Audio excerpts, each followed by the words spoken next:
e as dificuldades só vão aumentar até que Jesus possa aparecer, voltar, Amém. nos levar desse lugar terrível, né? E tem que ficar ruim mesmo para a gente querer que ele volte logo.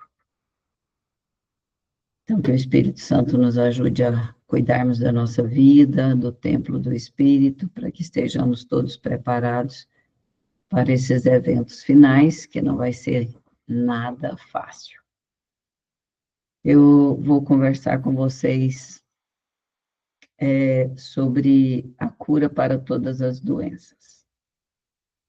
Eu gosto de fazer perguntas, porque eu acho que as perguntas fazem a gente racionalizar melhor, ter uma ideia mais racional daquilo que a gente vai aprender.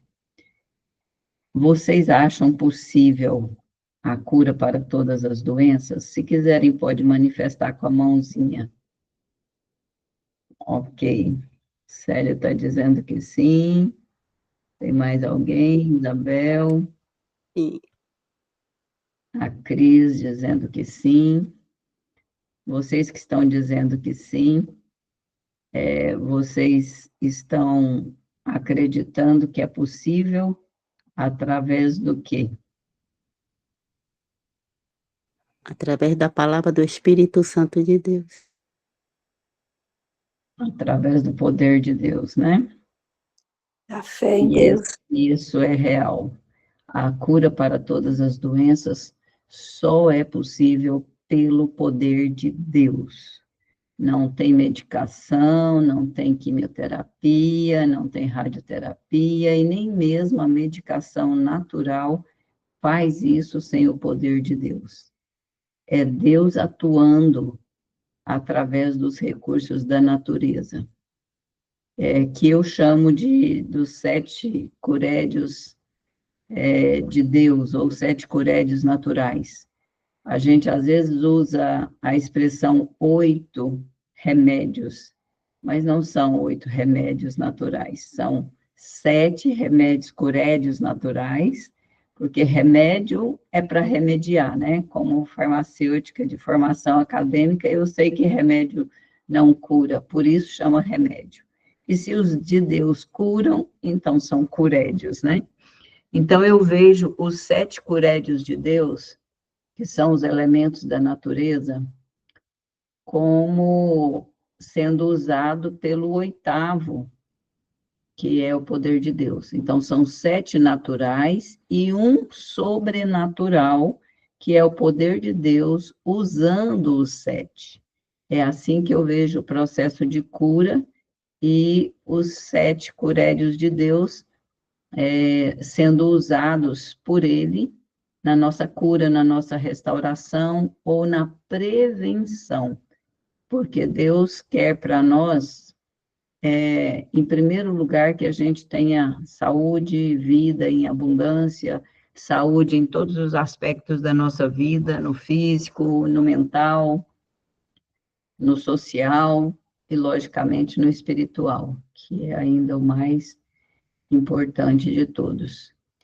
E ele faz isso nas nossas vidas se nós permitirmos, se nós concordarmos, porque a vida é nossa, apesar de que ele nos deu e também nos salvou, ele nos criou e nos salvou, nós somos dele, mas ele nos deu liberdade.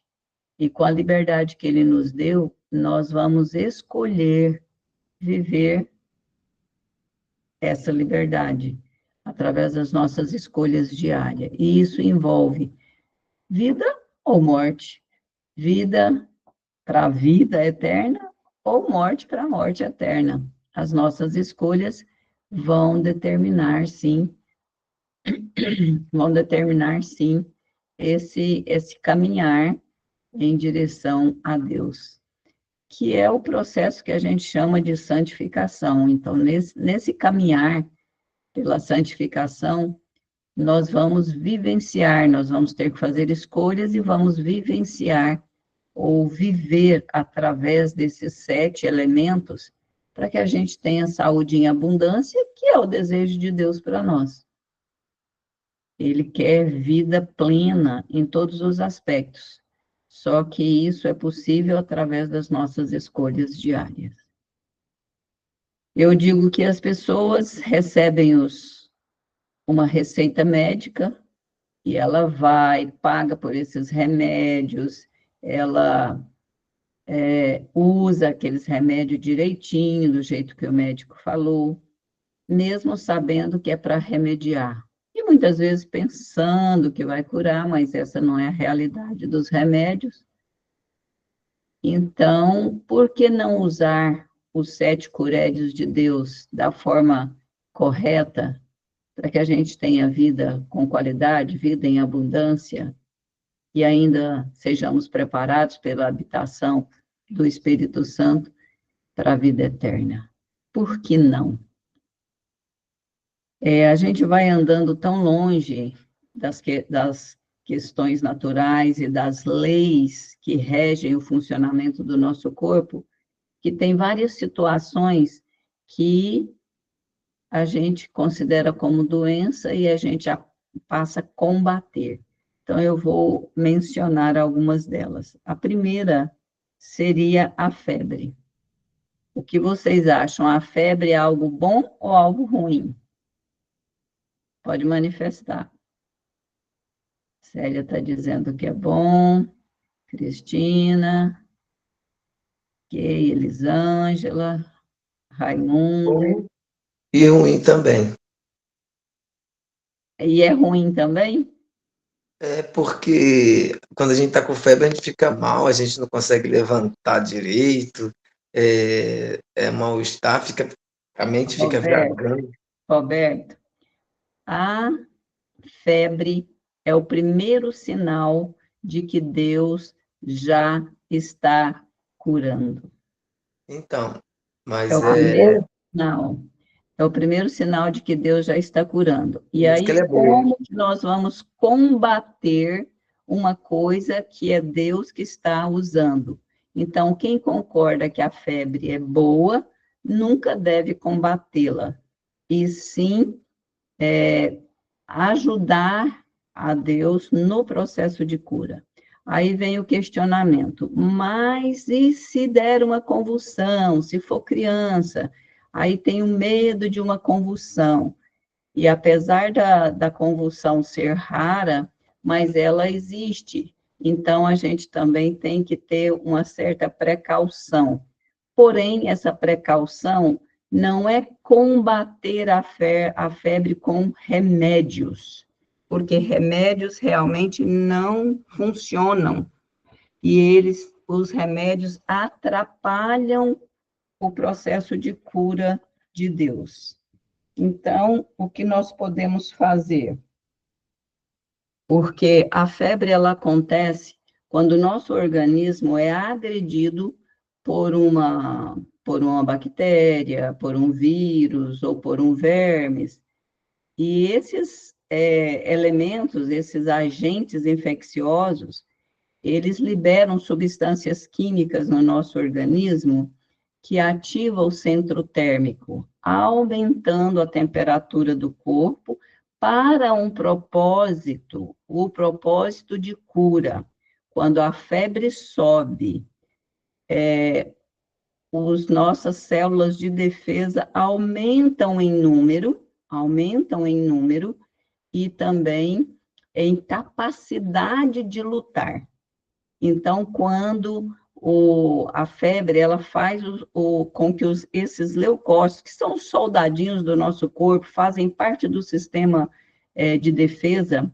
Nós temos o sistema de defesa, a gente tem o general e temos os soldadinhos. E o general, ele comanda os soldadinhos de forma bem específica. Por exemplo, se a gente for infectado por uma bactéria, os soldadinhos que irão aumentar em número serão os neutrófilos. Quando for uma infecção viral, vai ser os linfócitos B. Quando for um verme, vai ser os eosinófilos. Quando for uma reação alérgica, também serão os eosinófilos. Então, esses soldadinhos, eles são aumentados em número e capacidade de lutar pela temperatura, pelo aumento da temperatura. Então, é assim que Deus faz. Ele permite o aumento da temperatura para que essas células vá lutar, vá destruir aquele agente infeccioso que entrou em contato com o nosso organismo. Mas se eu tenho medo da febre, medo, grava isso, medo é terrorismo de Satanás. Quando nós temos medo, nós nos escondemos de Deus. Foi assim lá no Éden. Quando Adão sentiu medo, ele se escondeu de Deus. Quando nós temos medo, nós viramos as costas para Deus e corremos atrás dos recursos mais fáceis, da medicina, não que a gente não deva procurar, claro que existem situações que não tem outro caminho, né?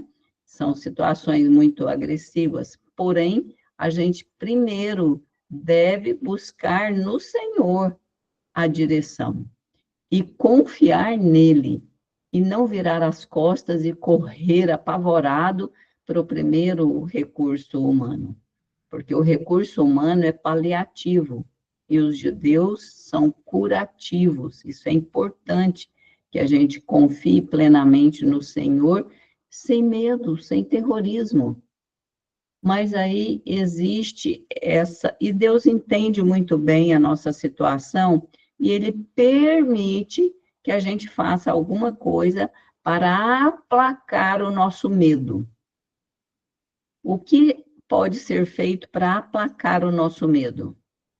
Aí vem a pergunta: o que apaga o fogo? O corpo não está quente? O corpo não está pegando fogo? O que apaga o fogo? A água, não é? Água quente ou água fria? A água fria, com certeza. Então, o que a gente pode fazer é usar a água. A água não é um dos curédios de Deus? Tanto hidratando, bebendo água, quanto usando a água externamente para resfriar o corpo. A gente pode usar banhos, a gente pode usar fricções frias, a gente pode fazer um envoltório, né, com água fria, com um lençol de algodão, com água fria. Dessa forma, a gente só vai diminuir um pouco, tirar aquela temperatura daquele ponto de perigo para mais baixo um pouco. Ela sai daquela zona de perigo, mas ela não chega a cair como acontece com o antitérmico, que faz uma queda tão brusca e tão acentuada que deixa os soldadinhos com medo. Eles fogem, porque eles ficam com medo, eles não vão para a luta, além de diminuir o número deles. Então, o que a gente pode fazer é usar um recurso da natureza. Só que muitas vezes nós temos preguiça. Preguiça, mas é demorado. Mas eu não vou dormir à noite. Eu vou ficar a noite inteira ali monitorando essa febre. E aí, dar um antitérmico é mais prático. Só que você está atrapalhando o processo de cura, prolongando o problema. E se vai para os antibióticos, você também vai causar uma destruição da flora intestinal, que participa também do sistema de defesa, da absorção de nutrientes, e vai bagunçar todo o processo de cura, quando você simplesmente poderia se ajuntar a Deus para o processo de cura. Vamos para a segunda pergunta. Pressão alta, é bom ou é ruim? Pode manifestar. Ruim. Ruim? Ruim. Parece que está todo mundo concordando. Ah, tem algumas pessoas levantando o dedinho, outros colocando o dedinho para baixo. A maioria parece que está dizendo que é ruim. Pois é, veja como a gente se distancia dos recursos de Deus a ponto de considerar ruim algo que também é um recurso para te manter vivo.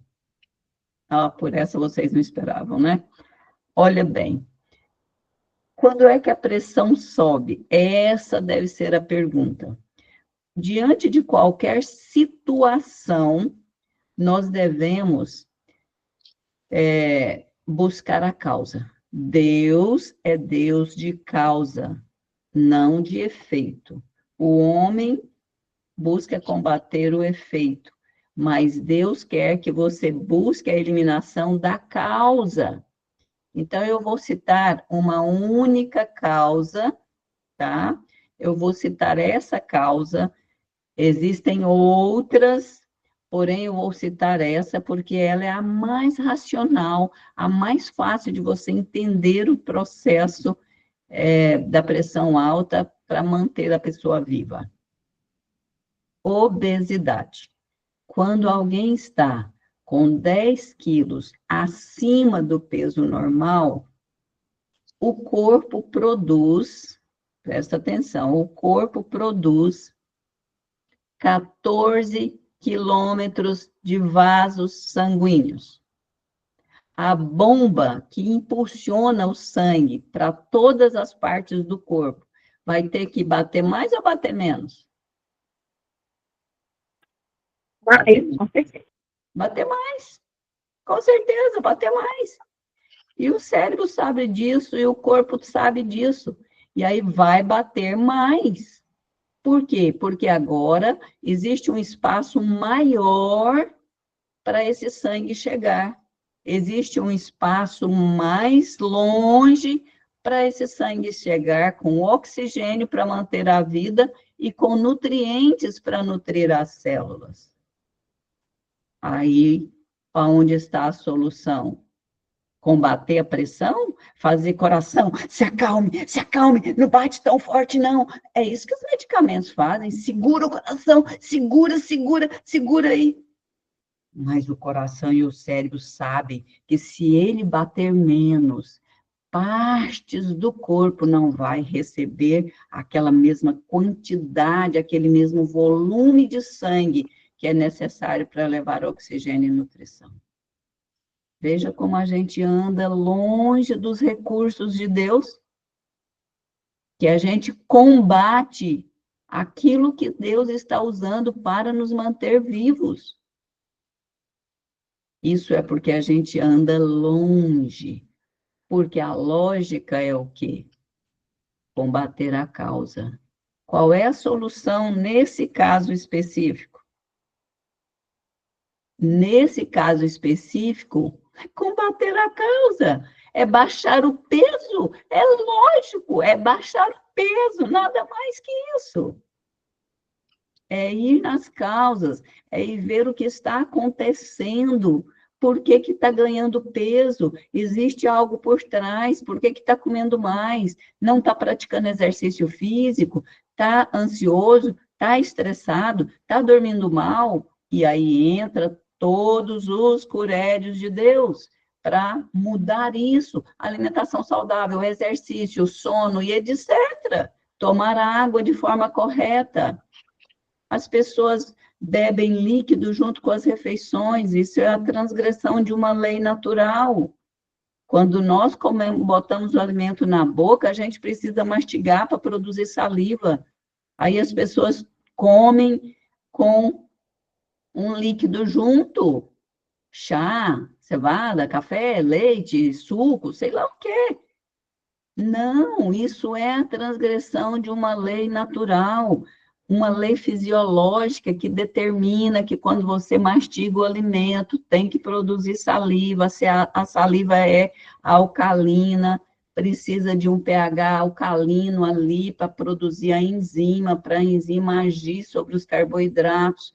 A digestão dos carboidratos é 40% na boca, Se você bebe com um líquido, você vai fazer com que esse alimento fique mais tempo no estômago, deixando o estômago alto, a digestão vai ser mais demorada, a absorção dos nutrientes vai ser ruim, e isso vai gerar enfermidade. Então, o que a gente tem que fazer é respeitar as leis naturais, para que haja a solução definitiva do problema e não atrapalhe a Deus no processo de cura. Bom, entendido a questão da pressão, eu vou para a terceira pergunta, para a terceira questão. Colesterol alto, é bom ou é ruim? Ruim. Para cima, alguns estão botando o dedinho para baixo, a maioria para baixo, alguns para cima. Tem o bom e tem o ruim. Para cima, porque às vezes já vai falar. Ela vai falar que é bom, porque se febre é bom, pressão alta é boa, por que que o colesterol vai ser ruim? Antes de eu responder, vou fazer mais a quarta pergunta. Álcool é bom ou é ruim? Ruim. Aí é ruim. Parece que agora vocês vão ser unânimes. Ruim, ruim, ruim. Mas um pouquinho de vinho não é bom, não? Apóstolo Paulo não fala para usar um pouquinho de vinho? Não, é ruim. Não, álcool é extremamente nocivo. Deus fez a cana, o diabo fez a pinga.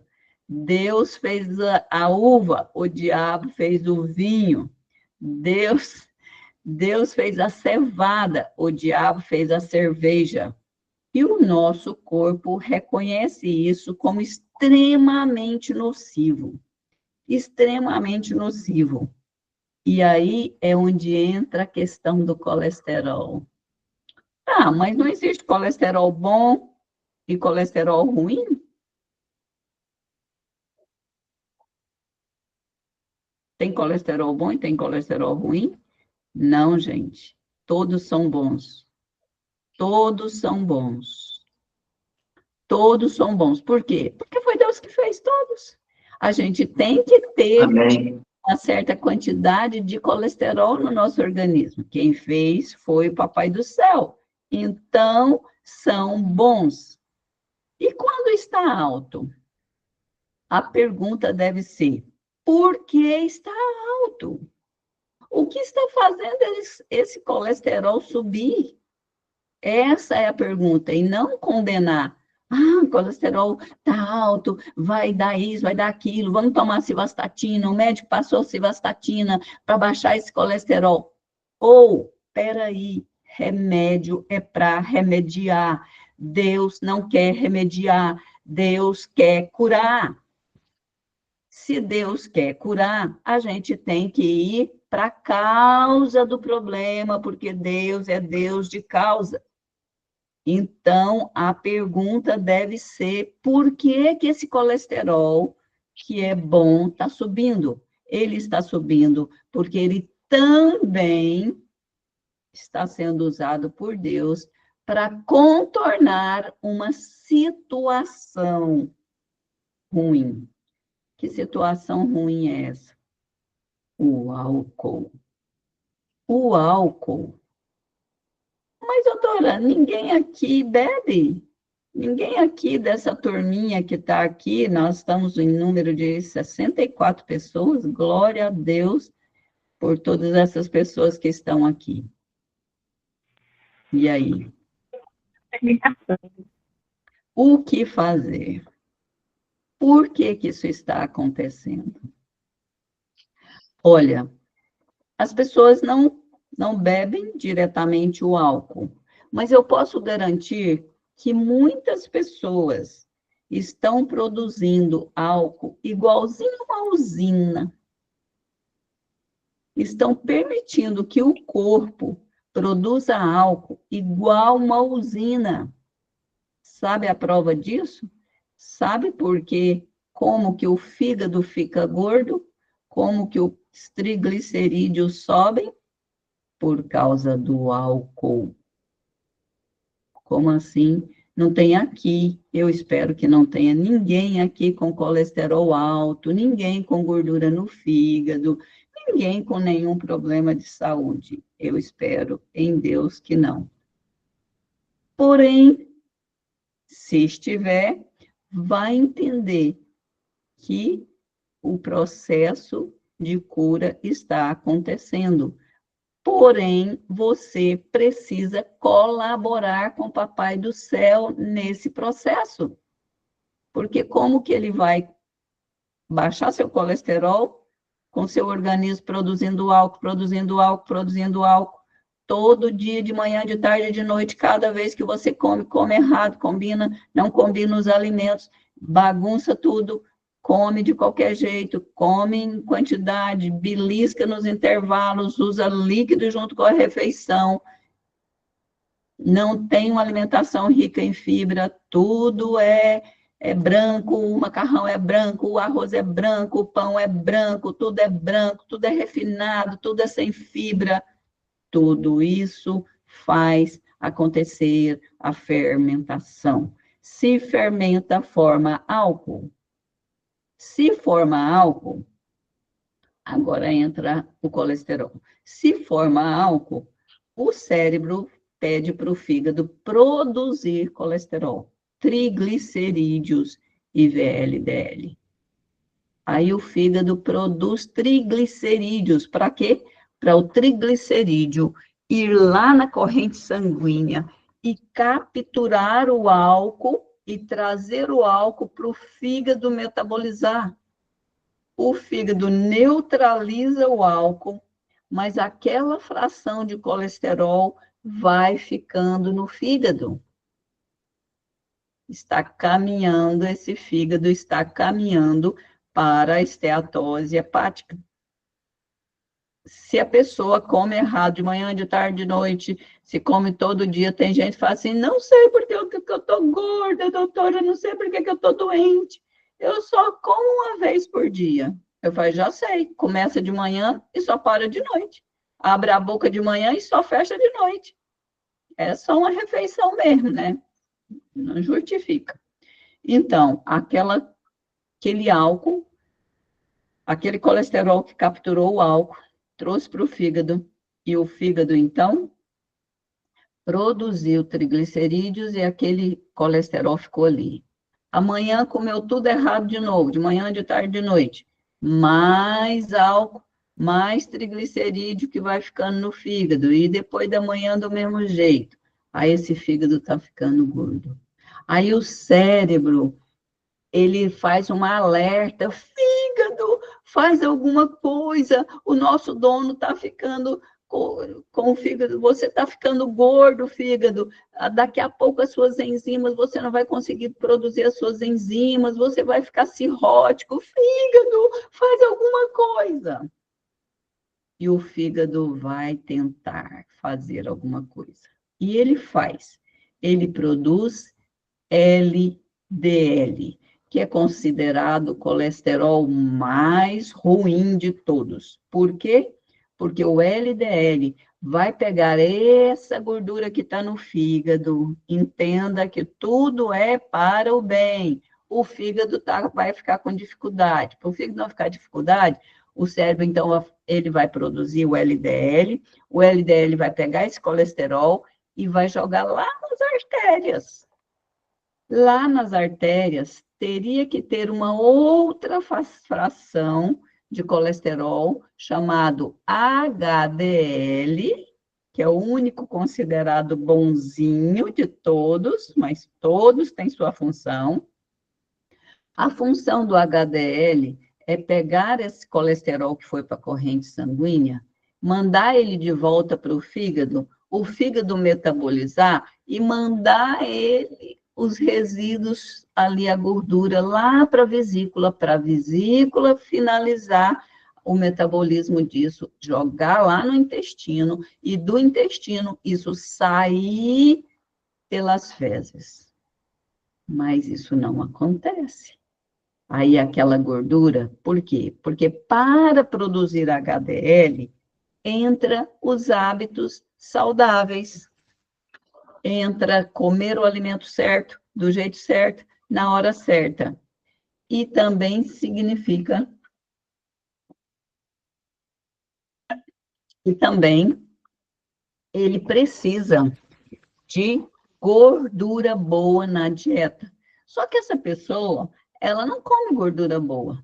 Quando ela come, aonde estaria a gordura boa? No abacate, nas castanhas, né, num azeite de qualidade, com uso muito moderado.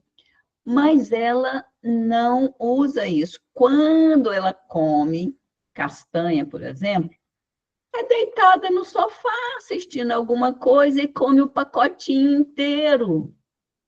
Come em excesso. Isso não vai ajudar. Aí, quando come gordura boa, em excesso, e aí essa gordura não existe. Esse HDL está lá embaixo. Ele poderia estar 70, mas ele está 28. Ele está menos que isso. Aí não consegue fazer o ciclo do colesterol para mandar ele para as fezes. Quando chega nas fezes, também não tem fibra para mandar ele para fora do corpo, porque as fibras ajudam a dar volume nas fezes para poder facilitar a eliminação. Só que essa pessoa tem um intestino muito bom. Ela não vai lá, ela não vai no banheiro, demora pouco, olha para trás e fica feliz com a obra realizada. Não, ela sai e sai triste. Ai, parece que não saiu tudo. Ah, mas saiu só isso.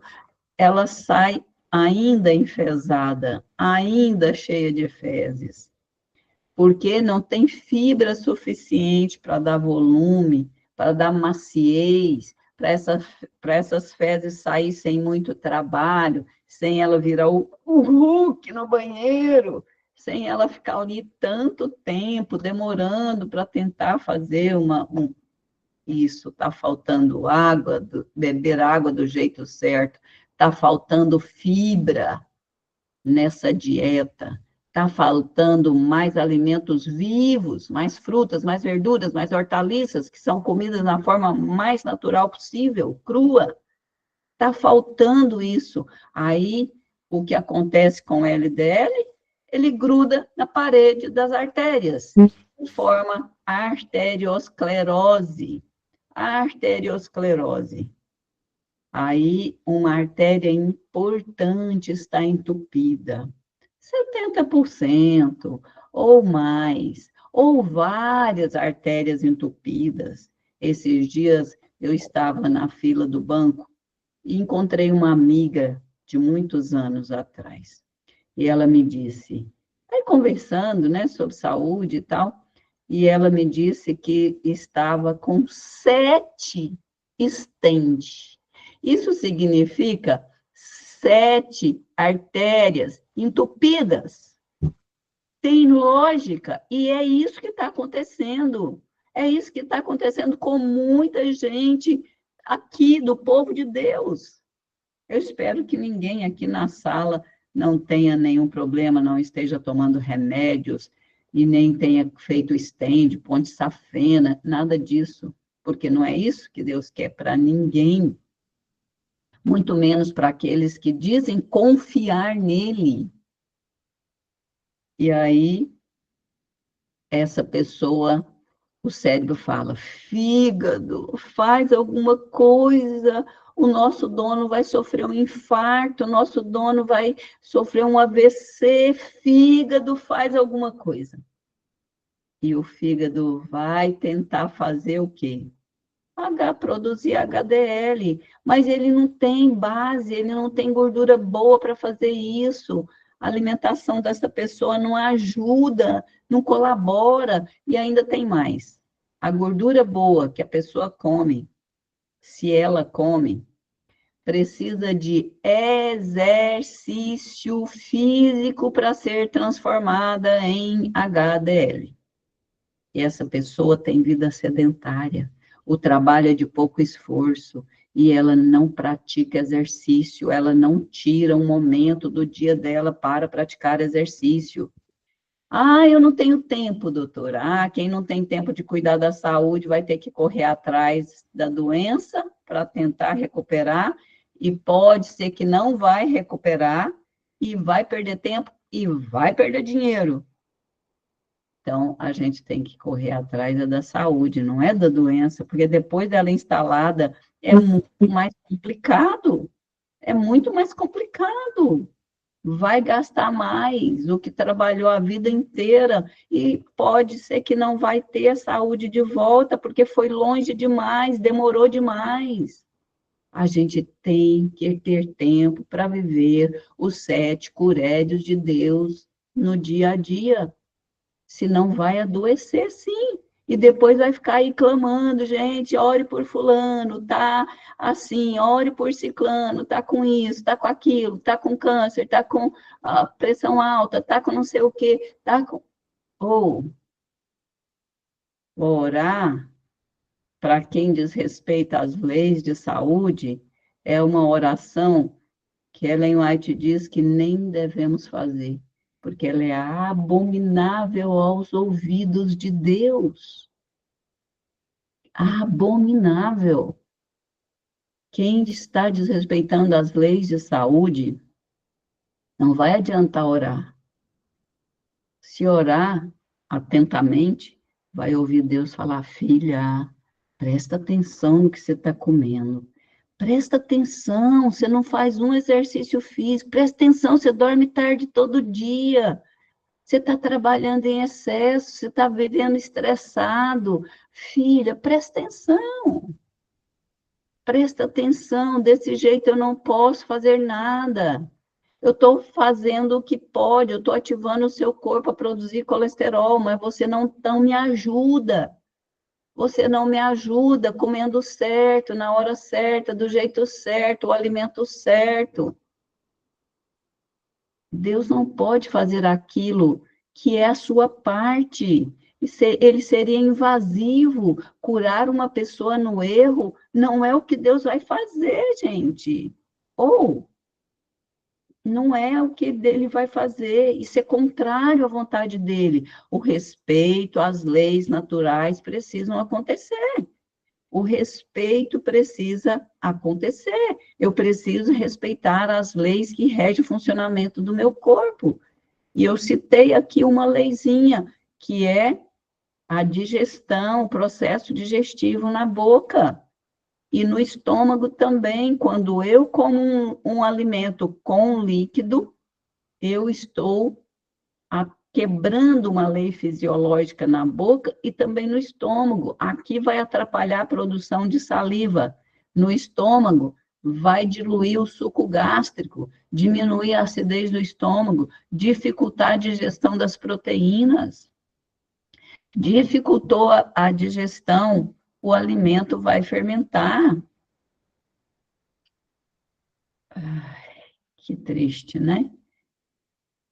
Então, se fermentar, forma álcool, se formar álcool, o colesterol tem que subir. Então, onde que a gente vai mexer para mudar essa situação é justamente na alimentação, na prática de exercício, no uso correto da água ou dos líquidos, no uso do sol como remédio, né, que vai ativar a produção de vitamina D, e a vitamina D é um potente antioxidante que vai ajudar muito o organismo em vários aspectos, é um hormônio importante, que vai até reverter doenças autoimunes, é o dormir cedo, é não jantar pesado. Tem gente que 9 horas da noite está comendo. Aí fala: doutora, eu não consigo comer de manhã. Eu não consigo fazer aquele café da manhã caprichado. Café nada, de jejum, porque não pode nem ter café, né? Não estou falando nada de café, porque café eu acho que é coisa que já passou, né? Já faz parte do passado na vida das pessoas que estão aqui. Pelo menos eu espero grandemente isso. Mas não consegue. Aí minha Alexia está avisando aí que está na hora de beber água, né? se for necessário, faça isso. Se toma pouca água, mantenha a garrafinha por perto. Baixe aplicativo no celular para tomar a quantidade de água que precisa. Que às vezes a gente esquece mesmo, é uma correria danada na vida e esquece, mas não pode esquecer. Então, bota lembrete se for o caso e usa a água de forma correta, meia hora antes da refeição, 2 horas depois. Não se bebe água logo após comer. Isso eu aprendi desde criança com a minha mãe, que era sábia nesse aspecto. Quando a gente saía da mesa que ia em direção do filtro ou do pote, a minha mãe já chamava atenção. Opa, peraí, não vai beber água agora, não. E a gente não tinha hábito de tomar suco, refrigerante, graças a Deus, não tínhamos condições financeiras para isso, e acabou que a gente foi protegido por isso.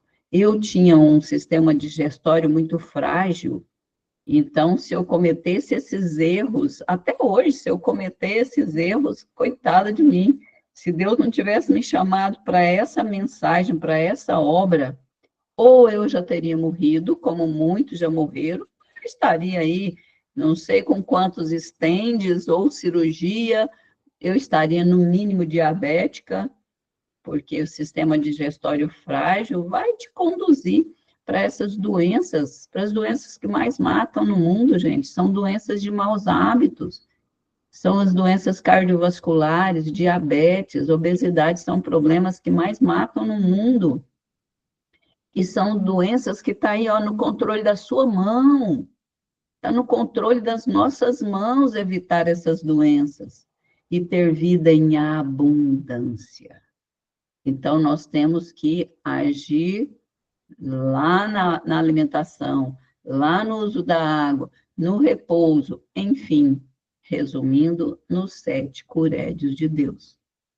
Tá certo?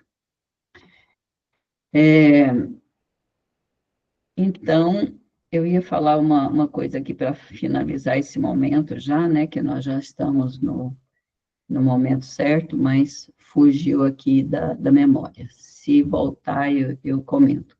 Mas o fato é que... eu queria falar de uma situação, né? Eu creio, pela fragilidade do meu sistema digestório, que se Deus não tivesse me chamado para essa mensagem, para essa obra, né, a favor dos outros, porque eu mudei os meus hábitos quando eu fui fazer a primeira palestra. Quando eu fui preparar a primeira palestra de saúde, eu falei, tá tudo errado, como é que eu vou falar de uma coisa que eu não vivo? Aí eu mudei radicalmente em um mês. Em um mês eu mudei a minha alimentação, mudei tudo. Eu tive que ser radical, porque eu não poderia ir lá na frente falar de uma coisa que eu não vivenciava, e se as pessoas perguntassem. Então, eu fui a mais beneficiada com isso. E com isso já tem uns 30 anos, mais ou menos, que aconteceu, e nesses 30 anos, Deus mudou completamente o rumo da minha vida, da minha saúde. E a prática desses elementos, desses curédios de Deus, tem me trazido vida com abundância. O mês que vem, eu já posso dizer o mês que vem, que hoje já é junho, 1º de junho, em dia 29 de julho, eu completo 67 anos. E a minha última bioimpedância, que é a pesquisa ali da nossa idade biológica, deu 34 anos. 34 aninhos. É assim que eu me sinto. E antes de eu fazer minha última bioimpedância, eu falava assim, que eu me sentia com 35 anos. A bioimpedância ainda me deu 1 ano a menos. 1 ano a menos. Então, é isso que Deus quer para você, é isso que Deus quer para mim. Envelhecer com qualidade de vida, ser exemplo que glorifica a Deus, onde quer que estivermos. Deus precisa ser glorificado. Lembra do versinho que eu citei anteontem? 1 Coríntios 10, 31, quer comais, quer bebais, ou façais qualquer outra coisa, fazei para a glória de Deus, então, é para a glória de Deus. Quer você coma, quer você beba, onde você vai, o que você veste, o que você faz, as pessoas precisam ver isso na sua vida, no seu dia a dia, e se necessário, você vai falar, mas é preciso pregar com a vida, se necessário, a gente fala. Vou encerrar com esse exemplo, eu estava num restaurante, e aí eu fui lá, servi minha salada, sentei, comi minha salada, voltei, servi meu segundo prato, prato quente, e aí tinha arroz integral, coloquei arroz integral numa proporção correta ali com feijão, pus mais alguma coisa, uma hortaliça cozida ali, abóbora, geralmente tem abóbora, quiabo, jiló, essas coisas, eu gosto muito. Voltei, sentei. Quando eu sentei, que eu comecei a comer, uma pessoa do lado virou para mim e falou assim, você come diferente, né? Aí eu virei para ele e falei, sim, porque é uma questão de saúde e tal, e comecei a explicar para ele, né, a respeito da saúde, por que eu comia daquele jeito. Aí ele virou para mim e falou assim, a senhora é adventista do 7º dia? Aí eu disse, sou sim. Aí eu fiquei pensando, alguém já tinha dado um bom testemunho de estilo de vida saudável para ele. Mas eu também fiquei pensando, quantas pessoas que passaram pela vida dele, que eram adventistas do 7º dia, mas ele não percebeu, porque os hábitos não eram parecidos. Porque o estilo da pessoa se vestir, falar, comer, beber, não era o estilo de vida que Deus tem para nós. Quantos estão dando mau testemunho por aí? Com coisas tão simples, tão simples. As pessoas, como aconteceu com Pedro, irmãos, está no momento das pessoas olharem para nós, ali vai uma serva do Senhor, ali vai um servo do Senhor. Ah, você é um deles, você é um verdadeiro adventista do 7º dia. As pessoas precisam ver Cristo em nós. As pessoas, olha, tem gente indo para a igreja e se decepcionando, porque o verso 32 de 1 Coríntios 10 fala para não sermos pedra de tropeço. E as pessoas estão vindo e estão tropeçando. Por quê? Porque elas chegam preparadas, mas elas chegam na igreja e não encontram aquilo que elas viu lá fora, que falaram para elas que a igreja era. A mensagem que a igreja tem, o mundo sabe. Aí as pessoas vêm, mas e aí? As pessoas vêm, mas não vê isso. Não vê isso na minha vida, na sua vida. Ou Jesus está voltando. Como é que nós vamos ser a luz do mundo e o sal da terra, se as pessoas não veem diferença em nós, no que a gente come, no que a gente bebe, no jeito que a gente vive? Como é que a gente vai querer ser luz para o mundo? Ok. Então é isso. Podemos abrir para as perguntas. E glória a Deus, estamos em quase 80 pessoas aqui. Primeiro, uma oração, não